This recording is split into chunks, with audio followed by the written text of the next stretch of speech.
आज मैं आप सभी का इस घर से पढ़ाओ अभियान के तहत दी जाने वाली ऑनलाइन शिक्षा में स्वागत करती हूँ और मैं आशा करती हूँ कि सभी पेरेंट्स इस वीडियो को अंत तक ध्यानपूर्वक देखेंगे एवं अपने बच्चों को अभ्यास करवाएंगे।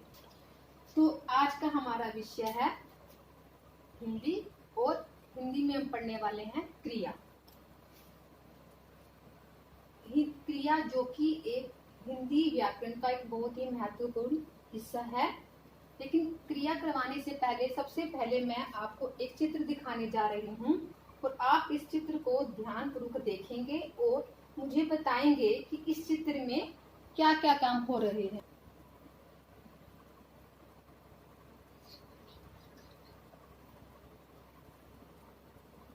अब आप इस चित्र को ध्यान से देखें और आप मुझे बताएंगे कि इस चित्र में क्या क्या काम हो रहे हैं।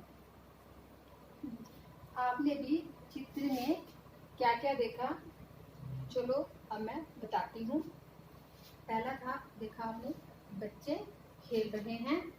दूसरा था, और क्या देखा आपने, कुछ बच्चे खाना खा रहे हैं। और क्या देखा, कुछ बच्चे बैठे हैं और अध्यापिका उन्हें देख रही है। अब इन वाक्यों में पहला वाक्य है बच्चे खेल रहे हैं, खेल रहे हैं। और दूसरा वाक्य है कुछ बच्चे खाना खा रहे हैं। और तीसरा दिखा कुछ बच्चे बैठे हैं। और चौथे सेंटेंस में क्या लिखा था, अध्यापिका उन्हें देख रही है, उनकी देख रही है। इन वाक्यों में खेल रहे हैं, खा रहे हैं, बैठे हैं, देख रही है, इन शब्दों से हमें किसी काम के करने या होने का पता चलता है। तो इस प्रकार के शब्द ही क्रिया कहलाते हैं। तो चलो बच्चों, अब हम आते हैं क्रिया की परिभाषा। अभी तक तो हमने आपको वाक्यों की सहायता से समझाया था कि क्रिया शब्द क्या होते हैं। अब हम करेंगे इसकी परिभाषा। तो क्रिया की परिभाषा क्या होगी बच्चों, जिस शब्द से किसी काम के करने या होने का बोध हो उसे क्रिया कहते हैं। जैसे अभी आपने वाक्यों में देखा था, एक जगह अध्यापिका देख रही है, यानी कि वहां पर काम आपका हो रहा है।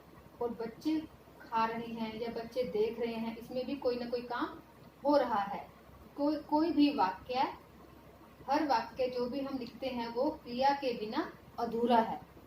तो अब हम करेंगे इसके उदाहरण। तो अब हम लेंगे क्रिया के लिए उदाहरण।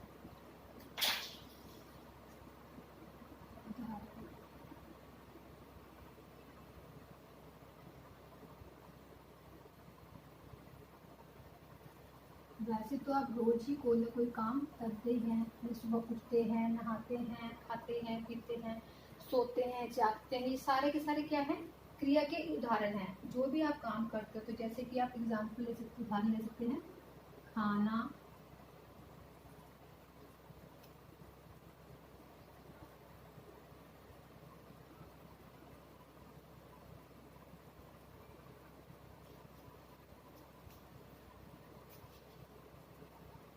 चलना,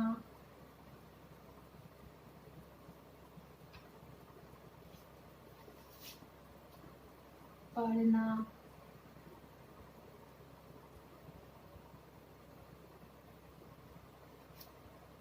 रोना,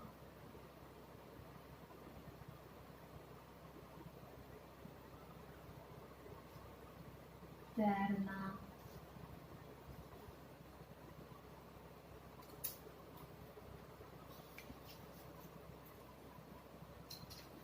हंसना,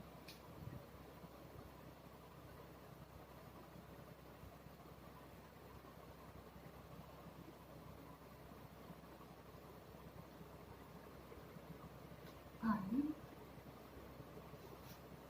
भी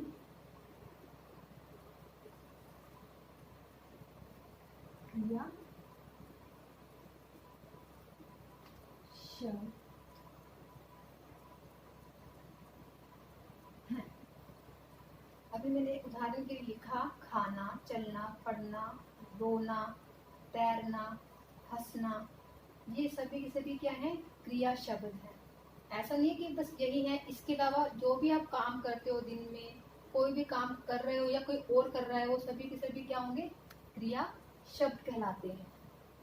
तो अभी तक जो हमने पढ़ा है, सिर्फ हमने क्या पढ़ा है? क्रिया के बारे में। क्रिया वास्तव में क्या है।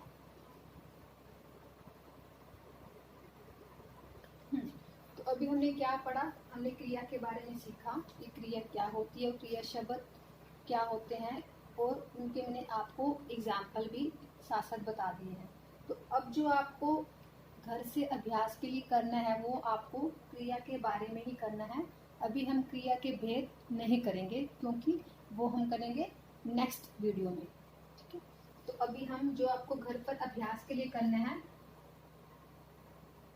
वो करेंगे अभ्यास कार्य।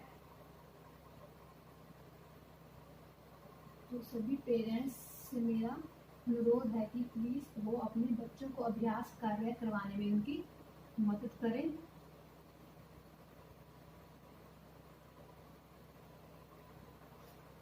तो अभ्यास कार्य में जो सबसे पहले क्या करना है, तो मैं आपको यहाँ पर कुछ क्रिया शब्द, कुछ शब्द यहाँ पर मैं लिखूंगी, उनमें आपको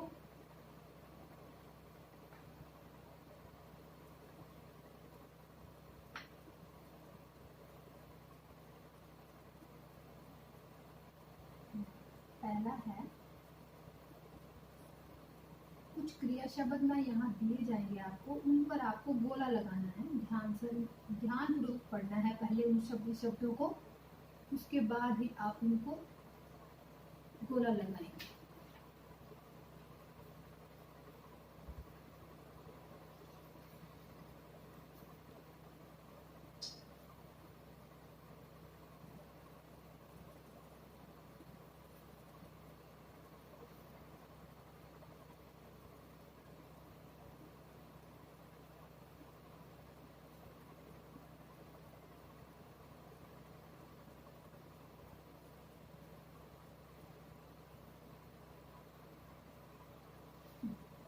तो सबसे पहले जो मैं लिखा है, मैंने पहला मैंने लिखा सेब,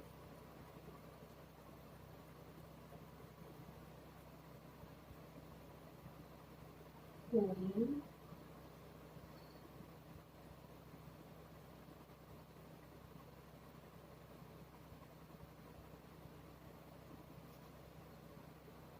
जाना।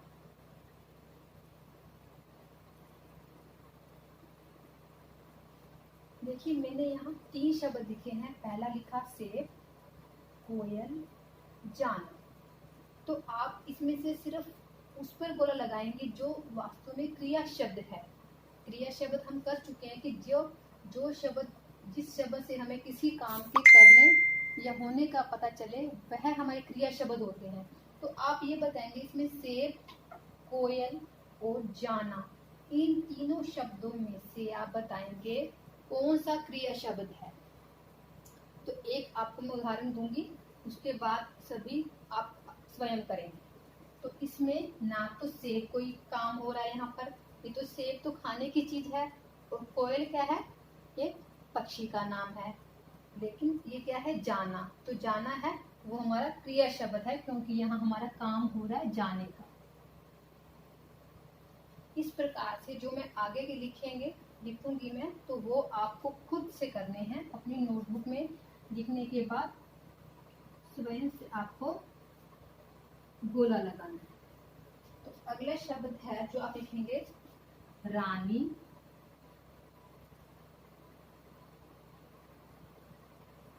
बैठना,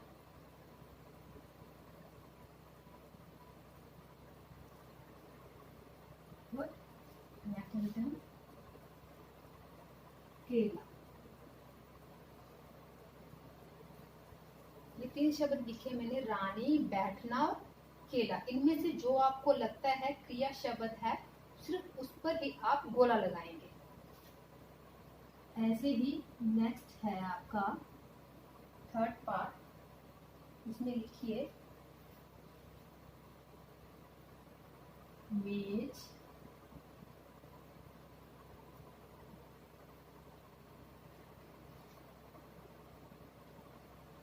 कुर्सी,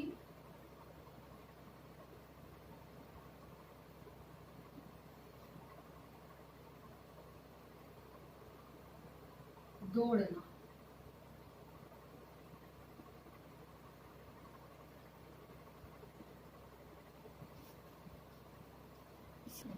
तो अगला लिखिए उड़ना,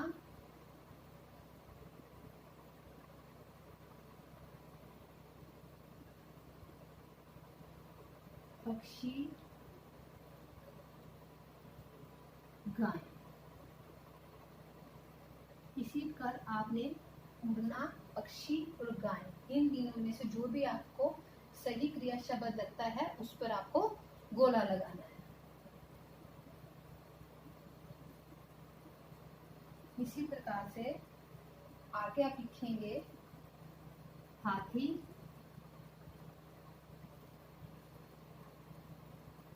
शेर, गान।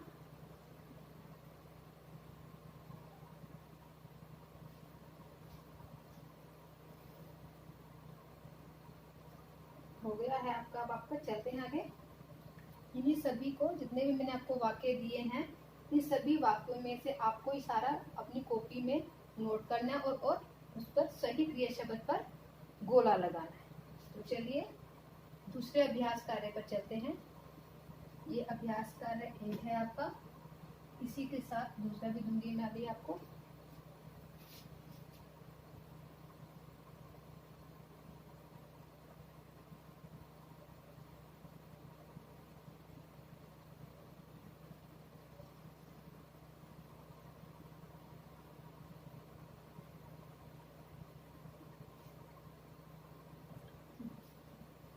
अगला आपका अभ्यास कार्य है सेकंड, दूसरा अभ्यास कार्य है। उसमें आपको क्या करना है, आपको मैं एक वाक्य लिख के दूंगी यहाँ पर।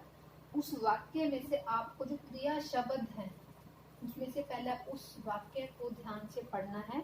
उसके बाद आपको ध्यान से उस क्रिया शब्द को छांट कर उसके सामने जो आपको एक खाली स्थान दिया जाएगा उसमें आपको लिखना है। जैसे कि मैं आपको एक उदाहरण देती हूँ यहाँ पर।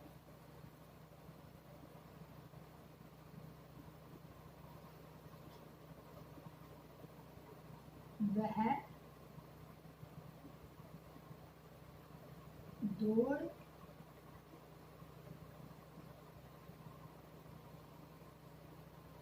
रहा है। इस वाक्य में आपको देखना है क्रिया शब्द कौन सा है, वो आपको इस वाक्य के बिल्कुल सामने यहाँ इस खाली स्थान में लिखना है। तो बताइए इस वाक्य में क्रिया शब्द कौन सा है? वह दौड़ रहा है में जो आपका दौड़ रहा है, ये क्या है? क्रिया शब्द। इसे आप पहले छांटेंगे, उसके बाद आप सामने लिखेंगे, इस वाक्य के बिल्कुल सामने। सिर्फ क्रिया शब्द को ही लिखना है, बाकी वाक्य को नहीं लिखना। जैसे इसमें है दौड़ रहा है। अब हम अगले वाक्य पे आते हैं।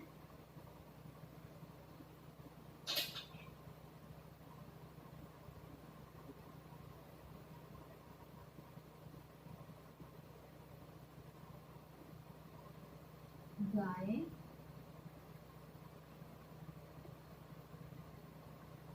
चर रही है। यहाँ आपको इस खाली स्थान में भरना है।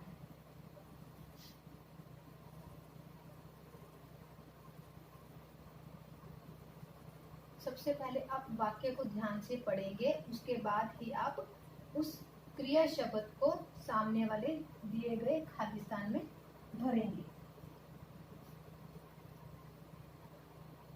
रीना गा रही है।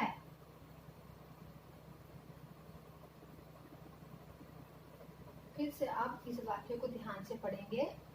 रीना गा रही है और क्रिया शब्द को सामने वाले खाली स्थान में लिख देंगे। तो अगला वाक्य है हमारा घोड़ा दौड़ेगा। इसी प्रकार इसमें भी आपको क्रिया शब्द छाड़कर इस खाली स्थान में भरना है।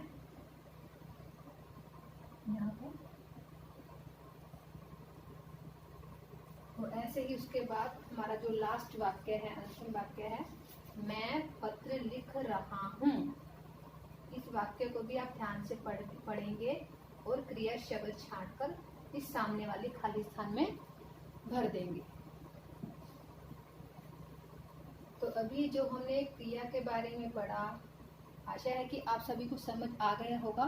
तो और सभी पेरेंट्स से मेरी रिक्वेस्ट है कि प्लीज़ इस वीडियो को ध्यान से देखकर अंत तक पूरा देखना है और बच्चे को ये जितना भी मैंने आपको अभ्यास के लिए कार्य दिए हैं ये आपको कॉपी में लिखवाना है और अच्छे से इसका बार बार अभ्यास करवाना। इसके बाद जो हम इसके क्रिया के जो भेद होते हैं वो हम लेकर आएंगे नेक्स्ट वीडियो में।